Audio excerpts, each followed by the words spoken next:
అచ్యుతాయ నమః. ఇంద్రుడు మరీచి మొదలైనటువంటి మహర్షులతో కలిసి అశ్వమేధ యాగాన్ని యథావిధిగా ఆచరించి యజ్ఞేశ్వరుడు పురాణ పురుషుడైన శ్రీహరిని ఆరాధించి పాపాన్ని తొలగించుకొని పవిత్రుడయ్యాడు.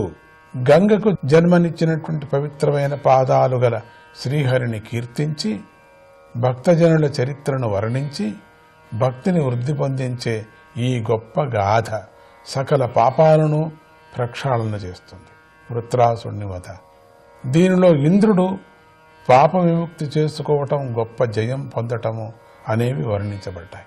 పఠేయురాఖ్యానమిదం సదా బుధాగా శృణ్వంత్యథో పర్వణి పర్వణీంద్రియం ధన్యం యశస్యం నిఖిలాఘమోచనం రిపుంజయం స్వస్త్యయనం తథాయుషం.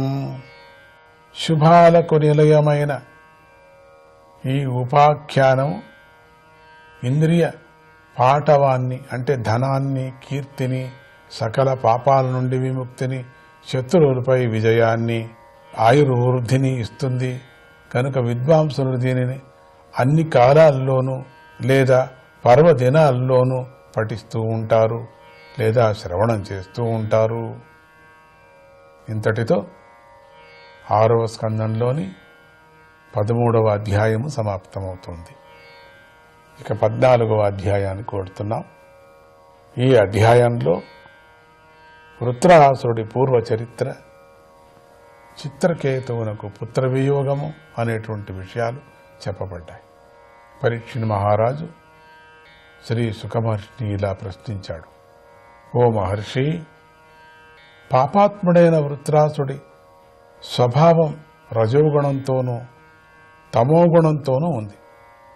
అటువంటి వాడికి నారాయణుడి యందు దృఢమైన భక్తి ఎలా కలిగింది? దేవతల మహర్షుల అంతఃకరణాలు శుద్ధమైన సత్వ గుణంతో నిర్మలంగా ఉంటాయి. అటువంటి వారికి కూడా పురుషోత్తముడు మోక్షాన్ని ఇచ్చేవాడు అయిన శ్రీహరి యందు నిశ్చలమైనటువంటి భక్తి కుదరగా కలగటం లేదు కదా. భూమిపై ఎన్ని ధూళి కణాలు ఉన్నాయో అన్ని ప్రాణులు ఈ జగత్తులో గలవని లెక్కలు చెబుతాయి. ఆ ప్రాణులలో మానవులు మొదలైన కొన్ని ప్రాణులు మాత్రమే ధర్మాన్ని ఆచరిస్తున్నాయి. ప్రాయో ముముక్షవస్తేషాం కేచనైవ ద్విజోత్తమ ముముక్షూణాం సహస్రేషు కచ్చిన్ముచ్యేత సిద్ధ్యతి. ఓ మహర్షి, ధర్మాన్ని ఆచరించే వారిలో కూడా కొంతమందే మోక్షాన్ని కోరుకుంటున్నారు. మోక్షాన్ని కోరుకునే 1000 మందిలో ఒక్కడు మాత్రమే సంసార బంధం నుండి ముక్తుడై స్థితిని పొందుతున్నాడు. అలా సంసార బంధం నుండి ముక్తులైన సిద్ధపురుషుల్లో కూడా నారాయణుడే పరమలక్ష్యంగా కలిగి పరమశాంతమైన మనస్సుతో ఉన్నవాడు కోటిలో ఒక్కడు కనిపించటం అనేది చాలా కష్టం కదా. ఈ వృత్రాసుడు సకల ప్రాణులను పీడించిన పాపాత్ముడు కదా. అయినా కూడా అతడికి భయంకరమైన యుద్ధంలో శ్రీకృష్ణుని యందు దృఢమైన భక్తి ఎలా కలిగింది? ఈ విషయంలో నాకు పెద్ద సందేహంగా ఉంది స్వామి. దీని గురించి వినాలని నాకు కుతూహలంగా ఉంది. పరమ రాక్షసుడు కదా వీడు. ఇటువంటి రాక్షసుడికి శ్రీహరి మీద మనసు ఎట్లా వచ్చింది? అంత ఆత్మజ్ఞానం ఎట్లా వచ్చింది? అంత వృత్తాంతము, అన్ని నీతులు ఇంద్రుడికి చెప్పాడే. అటువంటి వాడు అందరూ చూస్తూ ఉండగానే విష్ణులోకానికి వెళ్ళిపోయాను, గోలోకానికి వెళ్ళాడు. వృత్రాసుడు ఏమిటి, ఆ మహాపాపి ఏంటి, వాడి నోట్ల నుంచి వచ్చేటువంటి ఆత్మజ్ఞానం ఏమిటి, తను తానే నరుకు నరుకు నరుకు అని చెప్పేటువంటి ఇంద్రుడికి ప్రేరేపణ చేస్తూ ఇట్లా చెప్పేవాడు ఏమిటి ఇది? వాడికి ఎట్లా వచ్చింది? ఆహా, ఆ వృత్రాసుడు యుద్ధంలో ఇంద్రుణ్ణి తన పౌరుషంతో సంతోషించేటట్టు చేశాడు కదా. అన్నాడు.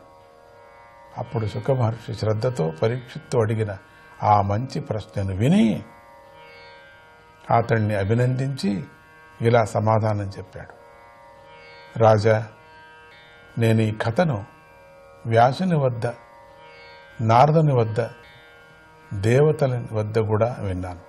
ఇదే కథ ఇట్లనే వాళ్ళది కూడా ఎక్కడా తేడా లేకుండా విన్నా. దానిని ఉన్నది ఉన్నట్లుగా చెబుతున్నాను, జాగ్రత్తగా విను. చిత్రకేతు అనే ప్రసిద్ధి చెందిన రాజు శూరసేన దేశానికి చక్రవర్తిగా ఉండేవాడు. ఆయన రాజ్యం చేస్తుండగా భూదేవి కోరికలన్నిటినీ అనుగ్రహించింది. ఆయనకు 1,000,000 మంది భార్యలున్నారు. ఆయన సంతానం పొందటానికి యోగ్యత కలవాడే అయినా ఆయనకు వారి యందు సంతానం కలగలేదు. ఆయనతో అందము, దానగుణము, ఆయనలో అంత ఉంది యవ్వనము, గొప్ప వంశంలో జన్మ, విద్య, రాజ్యాధికారము, సంపద మొదలైన గుణాలన్నీ నిండుగా ఉన్నాయి. అయినా కూడా సంతానం లేని భార్యలకు భర్త కావటంతో ఆయనకు బెంగ పుట్టింది. ఆ చక్రవర్తికి భోగభాగ్యాలన్నీ ఉన్న వాటి వల్ల ఆయనకు సంతోషం కలగలేదు.